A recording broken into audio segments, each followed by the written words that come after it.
Assalamualaikum warahmatullahi wabarakatuh. Selamat pagi anak-anak. Semoga kita selalu diberikan kesehatan yang barokah, terus bisa melakukan aktivitas secara sehat, jadi tidak sakit. Nah, kembali lagi bersama Ustazah di mata pelajaran PPKM. Nah, sebelum dimulai pelajarannya, Mas Soleh berdoa dulu. Setelah berdoa, terus dikeluarkan buku tulisnya, alat tulisnya, terutama buku paketnya. Nah, sebelumnya, Mas Soleh bagi yang di pondok, yang sudah di pondok, betah-betahkan. Bagi yang masih di rumah, yang masih mengikuti daring, ya tetap disyukuri. Insya Allah, jika sudah ada jadwalnya untuk anak-anak kelas 7 kembali, insya Allah akan segera di-share gitu. Untuk hmm, untuk anak-anak ustazah yang tersayang, jangan lupa supaya menetapi 5 bab. Nah, 5 bab itu mengaji Quran hadis, mengamal, membela, sambung jamaah, dan to'at. Nah, mengaji itu tolabul ilmi faridhatun ala kulli muslimin. Mengaji itu wajib bagi setiap muslim, karena mengaji itu untuk menghilangkan kebodohan. Jadi kita harus bersyukur karena kita orang-orang terpilih untuk bisa sekolah di dalam jemaah ini. Yang kedua yaitu mengamal Quran hadis. Nah, dalilnya apa? Watilkal jannatul lati uristumuha bima kuntum tak mau. Nah, untuk mengamal ini supaya bisa masuk surga, habis ngaji terus diamalkan. Yang ketiga yaitu membela Quran hadis. Wa tujahiduna fi sabilillahi bi amwalikum wa anfusikum al-ayah. Nah, terus habis mengaji membela, terus mengaji mengamal terus dibela. Nah, pembelaan ya dari waktunya, dari segi apapun gitu. Yang keempat yaitu sambung jamaah. Sambung jamaah apa tuh dalilnya? Man aroda bubuhatal janah falyalzamil jamaah. Atau yang ini singkatnya ya, al jama'atu rahmah wal firqatu adab. Yang kelima yaitu apa? To'at gitu. Jangan lupa untuk dalil ini dihafalkan ya. Masa iya anaknya jamaah nggak tahu 5 bab itu apa.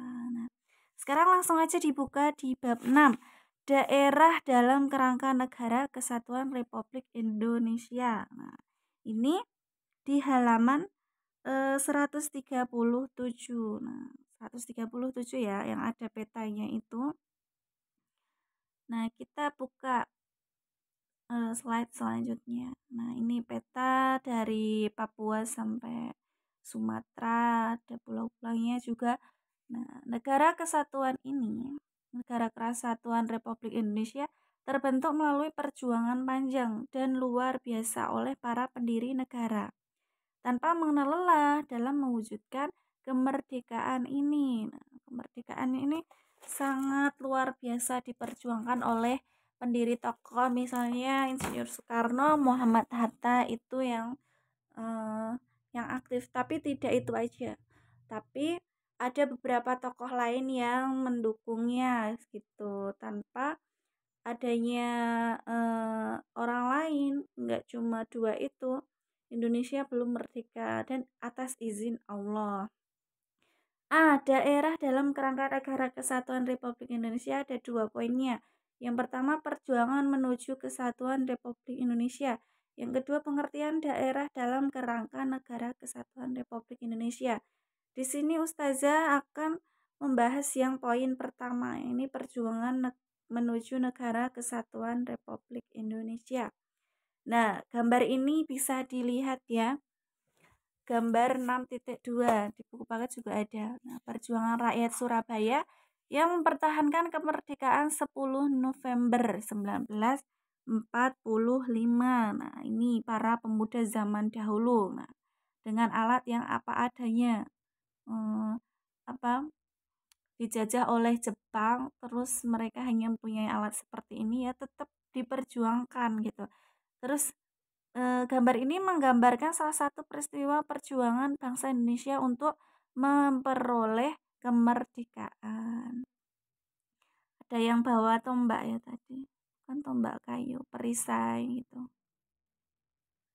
Sejarah tentang lahirnya Negara Kesatuan Republik Indonesia semakin menguat setelah Jepang menyerah tanpa syarat kepada sekutu. Nah, peristiwa tersebut mendorong para pemuda dengan jiwa mudanya dan semangatnya bergerak mendesak golongan tua untuk secepatnya memproklamasikan kemerdekaannya. Jadi didesak ya. Para pemuda itu mendesak Insinyur Soekarno, golongan tua itu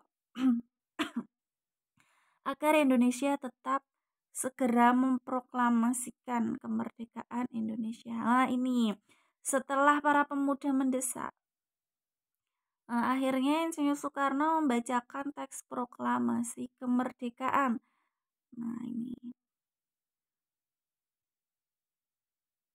setelah dibacakan, akhirnya kesepakatan pemuda di Jalan Pegangsaan Timur, Jakarta membulatkan tuntutan pemuda bahwa kemerdekaan Indonesia itu adalah hak dan soal rakyat itu sendiri, tak dapat digantungkan kepada orang dan kerajaan lain. Jalan satu-satunya adalah memproklamasikan kemerdekaan oleh kekuatan bangsa Indonesia sendiri. Nah, tekad para pemuda itu akhirnya mendorong terjadinya peristiwa Rengas Dengklok seperti itu.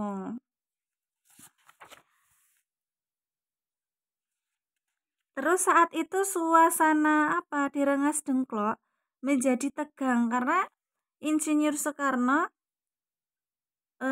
Soekarno oleh golongan pemuda diminta agar memenuhi keinginan rakyat Indonesia untuk segera memproklamasikan kemerdekaan karena sudah capek ya dijajah terusan. Akhirnya Insinyur Soekarno didesak. Setelah berdebat panjang, akhirnya desakan para pemuda disanggupi oleh Insinyur Soekarno. Nah, tadi saya sudah menjelaskannya. Yang akan segera memproklamasikan kemerdekaan, tetapi dilakukan di Jakarta. Tentu saja jawaban tersebut disambut gembira oleh golongan pemuda. Akhirnya Indonesia merdeka seperti itu. Dan Ahmad Sholih nanti dibaca ya di halaman 142 sama 143. Untuk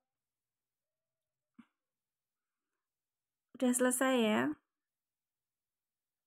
Untuk tugasnya,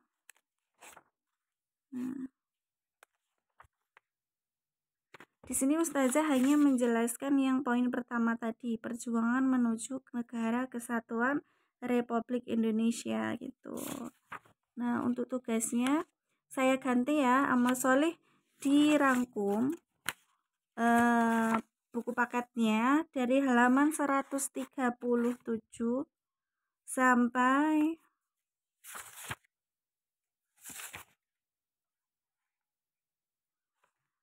144.